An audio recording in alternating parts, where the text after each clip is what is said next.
Que tal eso de volver á festa, bueno, a festa non primeiro, a Carballeira como sitio, que como viches agora así en inverno, primavera? Sempre é un pequeno impacto emocional porque regresas a un lugar que é unha casa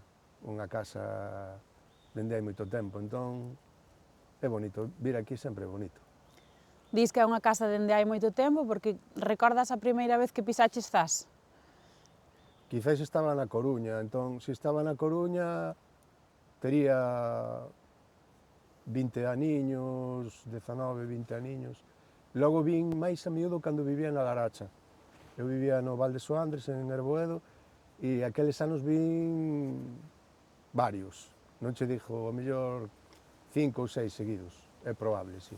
Eu daquela era docente, non era músico profesional todavía, e nos xuntábamos con tropa con amigos de Arteixo, Malpica, fundamentalmente, que teño moitos amigos por aí, e viñamos moitos veráns. Nesa etapa de docente, que te trouxo por Zas?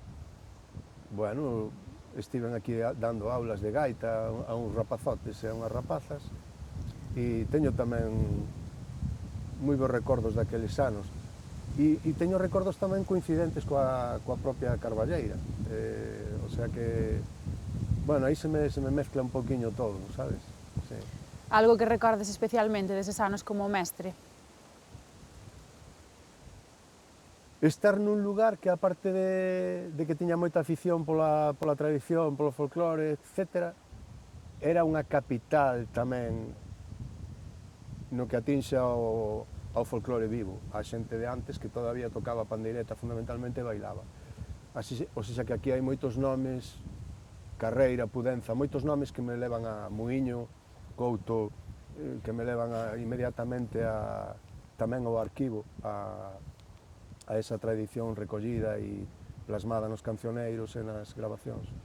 Un deses cancioneiros, ademais ese que vimos recentemente, non? Ese cancioneiro galego Serodio, que ademais vemos un cantar do Couto, precisamente. Sí, Couto é unha das capitais, é dicir, ademais dunha fertilidade dunha dimensión moi importante. Por eso dicía antes que o Concello é unha das capitais, non, nese sentido. Moi fértil en canto ao número de informantes, moi fértil en canto ao número de lugares en os que se tocaba e se bailaba, que eran todos, fundamentalmente, pero sobre todo con moito fondo, con moita información, con moitos ritmos diferentes, con moitas xeracións entreveradas, entremezcladas, que recordaban pois, as muñeiras máis novas, as muñeiras máis vellas, bueno, un lugar en ese sentido moi prolífico e moi rico. Entón, ao mesmo tempo estar impartindo aulas a toda aquela xente nova que quería aprender esa tradición, tiña un doble sentido e un doble valor. E se ainda encima engades que hai unha festa que nace un pouco tamén bueno, supoño que a carón de todo ese patrimonio inmaterial, pois, non sei, ten moitísimo sentido, non? E é moi emocionante ver como en un lugar se aposta precisamente por iso, unha tradición que xa existe, que se recolle, que replican os máis mozos e os máis novos e as máis novas, e eses mozos e esas mozas acaban tamén organizando un aquelarre de celebración de toda esa tradición, me parece moi bonito. Supoño que en parte é un éxito de que esa sabiduría, esa información da que fala se transmitiu, non? Claro, eu diría que é como a noite no que os chamáns veñen a celebrar todo iso, non? Toda esa comunión entre os de antes e os de agora. E me parece bonito. Unha das imaxes que reteño na miña memoria cando viña de Romeiro a Carballeira era a heteroxeneidade do público. Vía xente maior, bastante maior, esas que todavía tocaban a pandeireta e bailaban o suelto, e vía os mozos e as mozas que viñan ás aulas, e romeiros que viñan de todas partes, fundamentalmente bergantiños, pero de todas partes, non? Desas conversas e tamén recollidas, clases e demais. Nesta zona, que foi o que máis che sorprendiu? Non sei se un xeito de tocar, un xeito de bailar ou esa sabiduría da que falas mismo, non sei se hai algo que che chamara a atención especialmente.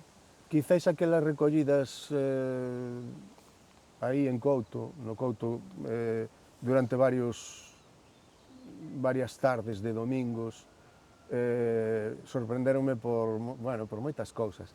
Pero quizáis fundamentalmente porque as señoras me parecían moi punkis, sempre me pareceron moi punkis as señoras de aquí. Tocando a pandeireta, bailando, pero tamén expresándose bueno, a súa actitude sempre me pareceu moi como moi aberta, como sen moito prexuízo, non? Cando teóricamente parece que as mulleres dese tempo, non, puideran ter todos os do mundo e, sin embargo, eran capaces de cruzar calquera límite. Xa agora como artista, non? Xa actuaches na Carballeira, cantas veces actuaches na Carballeira? Creo que actuei unha con Berrogueto, e creo que dúas coas Adoufeiras, se non me equivoco, sí. Unha noite e outra unha sesión vermú. E a recordo con moitísima emoción, as tres. Fundamentalmente porque cando vas a un sitio de Romeiro e pouco a pouco o bicho da música empeza a picarche, sempre acabas soñando, joder, se un día estou eu aí tocando, sería unha cousa alucinante, non? E cando che pasa, efectivamente, é unha cousa absolutamente alucinante. E ainda encima, todas as veces que vin, notei, bueno, pois un cariño especial de moita xente que me coñece por aquí, non? E que sabe que lle teño moita estima, bueno, a esta terra. Entón, sí, é moi especial. E actuar na Carballeira foi como imaginabas daquela? Sí, actuar na Carballeira foi máis ou menos como imaginaba, sí. A verdade é que sí, moi bonito. Mellor de noite ou de día? Para o Xavier dos 30 tacos, de noite. Para o Xavier dos 56 que teño, mellor ao mediodía. O sea que neste 2026 ben, mediodía. Moi ben, sí, porque nós queremos dispararlle o corazón e as pernas dos bailadores e as bailadoras de todas as idades.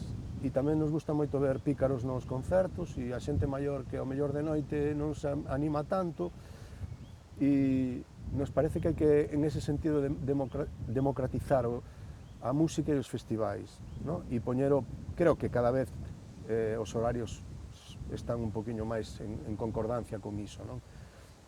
Entón, a mí faime especial ilusión tocar a horarios nos que as familias se poden desplazar colectivamente, non? Que van poder ver, sentir as persoas que veñan a verte nesta actuación, tamén con respecto á última, non? Que non fai tanto. Que crees como vai ser esa actuación, aínda que falta? Pois con respecto á última, unha evolución importante. Quizás a evolución máis importante dos 12 últimos anos coas Adoufeiras, non? O concurso dun guitarrista extraordinario que se chama Virxilio da Silva, un guitarrista da onda máis jazzera, que toca a guitarra eléctrica con nós, e que cambiou de alguna maneira tamén o discurso sonoro e tímbrico da banda, e con el e co resto da banda, cos Adoufeiras, con Roberto, con Iván, fomos construindo pois unha nova, eu diría un novo discurso, e estou moi contento con ese cambio porque tamén me resulta como diría, me seduce, ábreme portas novas que fan que me divirta tamén, e iso tamén é importante. Nas túas actuacións, que hai dese mestre que falábamos antes? Hai método. Hai método. E creo que unha das cousas que aprendí, que trasladei do docente ao profesional da música, foi o método. O método para o ensaio, o método para o día que vamos a traballar, pedirlle á xente compromiso, igual que facía cando era docente, compromiso co estudo, compromiso coa música, compromiso coa nosa profesión, e todo ese compromiso ten como obxeto a dignificación da música de raíz, da música popular que nós amamos. Así que quizáis sí, o que máis hai é ese método, estructura e método, compromiso. Para que ese compromiso tamén se extenda a outras partes, que lle pides ti ao futuro da Festa da Carballeira, primeiro como romeiro, como persoa que a conoce dende a parte de artista e tamén dende a parte de eso de romeiro? Estaba pensando antes, seguir sin tocarlle demasiado as cousas, nin as árbores, nin a filosofía do festival. Creo que foi medrando de unha maneira moi intelixente, abríndose, quizáis dende un principio ou dun espectro estrictamente folk ás músicas do mundo e de raíz en xeral, non? E as diferentes manifestacións nas que se vai mesturando ou coas que vai evoluindo a propia música tradicional, pero feito dunha maneira moi, bueno, moi responsable, me parece que moi intelixente, non? Con un crecemento sostido no tempo, pero que non deixa de mirar especialmente ao seu público, a tratar ben a súa xente, a xente que leva vindo durante tantos anos, non? Sin grandes aspaventos, pero facendo as cousas con moito criterio, me parece. Xa para rematar, para que non, xa que estamos así nunha mañán un pouco fría, é un pouco, entendo que complicado, pero se tuveras que dicir unha palabra que defina a Festa da Carballeira ou que se sinte na Festa da Carballeira, cal sería esa palabra? Podes tomarte un tempo para pensala.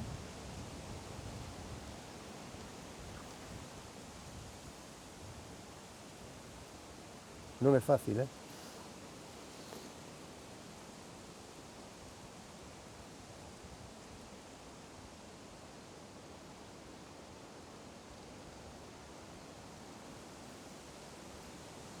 Unha sola...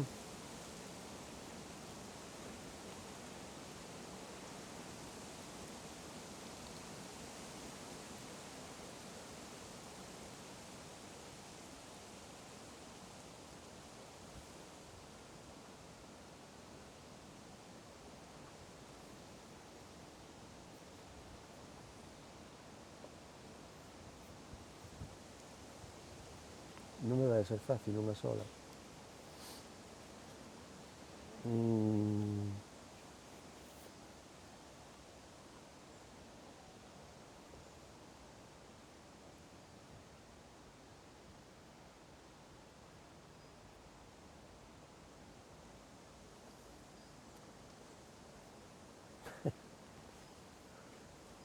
A ver se ven, eh?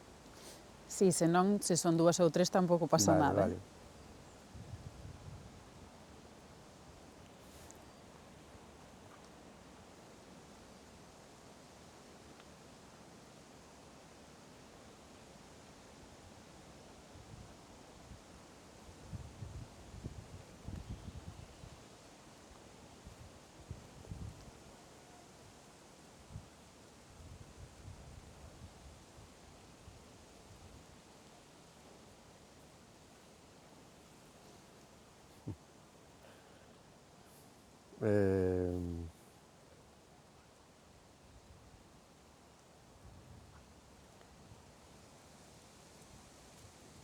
Vamos a poñer unha un pouco poética.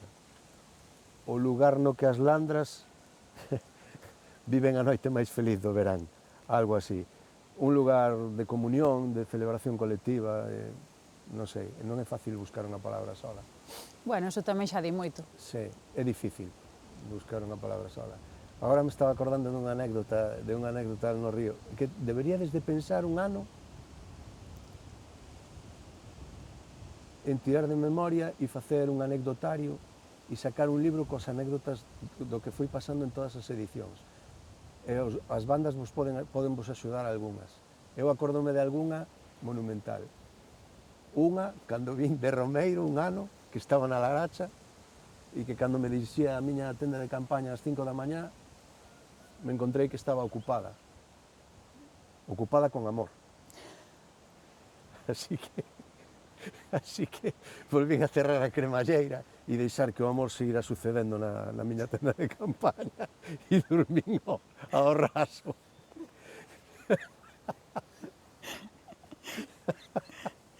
temos un problema que ti soubéchelo contar como, como moi sutilmente, pero Sí. cando preguntamos a xente dinos que se poda contar ningunha, entón claro. Este sí, esa se pode contar. Sí, Foi claro. divertida. Estuvo ben.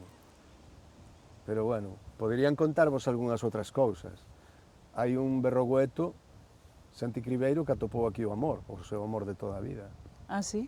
Sí, foi aquí na Carballeira. Por exemplo, o irmán de Guadi.